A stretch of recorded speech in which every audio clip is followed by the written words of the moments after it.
성경에 나오는 형제 이야기하면 아마 야곱과 에서를 빼놓을 수 없을 거예요. 다들 잘 아는 이야기죠?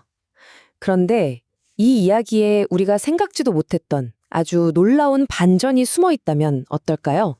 오늘 바로 그 이야기를 한번 파헤쳐 보려고 합니다.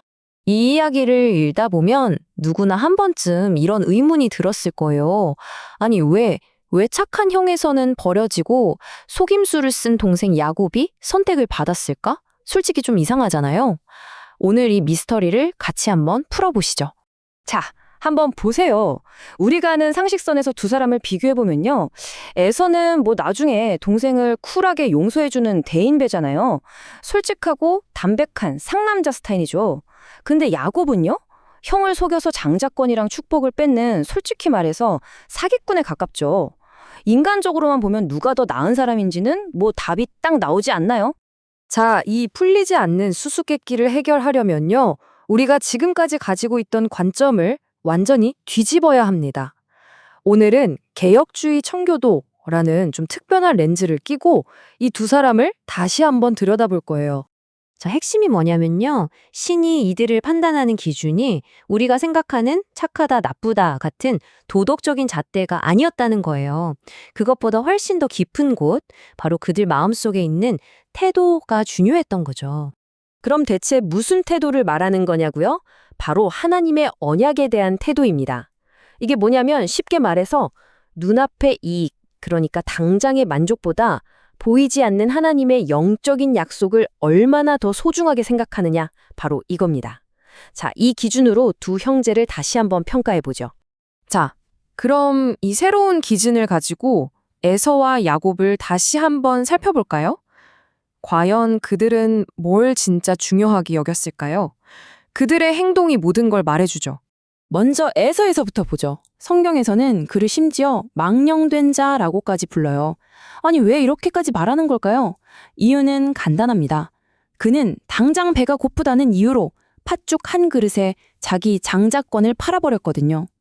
여러분, 이 장자권이라는 게 그냥 재산 좀 더 받는 수준이 아니에요. 하나님의 언약을 이어가는 어마어마한 영적인 특권이었단 말이죠. 근데 에서는 그 영원한 가치를 그냥 눈앞에 밥 한 그릇이랑 바꿔버린 겁니다. 그리고 제일 결정적인 게 뭔지 아세요? 에서가 자기 입으로 직접 말해요. 내가 지금 죽게 생겼는데 이 장자의 명분이 나한테 무슨 소용이냐고요. 와, 이건 대놓고 하나님의 약속? 그거 나한테는 아무 쓸모 없어 라고 선언하는 거나 마찬가지죠. 그의 마음이 어디에 있었는지 너무나 명확하게 보여주는 대목입니다. 자, 이제 야곱을 보죠. 오해하면 안 되는 게 성경이 야곱의 사기 행각을 절대 두둔하는 게 아니에요. 그는 그 죄값으로 평생을 고생하죠. 하지만 에서한테는 없었던 아주 결정적인 한 가지가 야곱에게 있었습니다. 그건 바로 하나님의 복에 대한 거의 집착에 가까운 갈망이었어요. 방법은 정말 치사하고 잘못됐지만 그 마음의 중심에는 나는 하나님의 복이 없으면 안 돼 라는 절박함이 있었던 겁니다. 그리고 하나님은 그런 야곱을 그냥 내버려 두지 않으셨어요.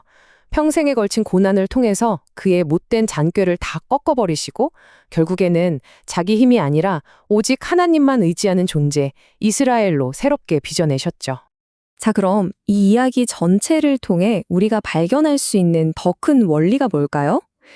바로 우리가 생각하는 선함과 하나님이 인정하시는 의로움 사이에는 엄청난 차이가 있다는 겁니다. 이게 무슨 말이냐면요. 야곱의 선함은 그냥 인간적인 도덕성이에요. 하나님 없이도 착한 사람이 될 수 있잖아요. 그런 거죠. 하지만 야곱의 의로움은 완전히 다른 개념입니다. 이건 야곱이 착해서 얻은 게 아니에요. 오히려 나는 부족합니다. 나는 죄인입니다. 라고 인정하고 전적으로 하나님의 은혜에 매달렸기 때문에 선물처럼 주어진 거죠. 그러니까 결론은 이거예요. 이 이야기가 우리에게 보여주는 정말 놀라운 사실은 하나님은 이미 완성된 착한 사람을 찾으시는 게 아니라는 겁니다. 오히려 자기한테 문제가 많다는 걸 인정하고 하나님 도와주세요 하고 필사적으로 매달리는 사람, 바로 그런 사람을 선택해서 바꿔 나가신다는 거죠.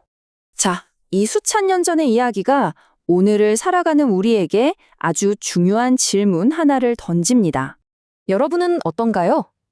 어쩌면 우리도 에서처럼 나 정도면 괜찮은 사람이지 하면서 자기 자신의 선함을 믿고 있지는 않나요?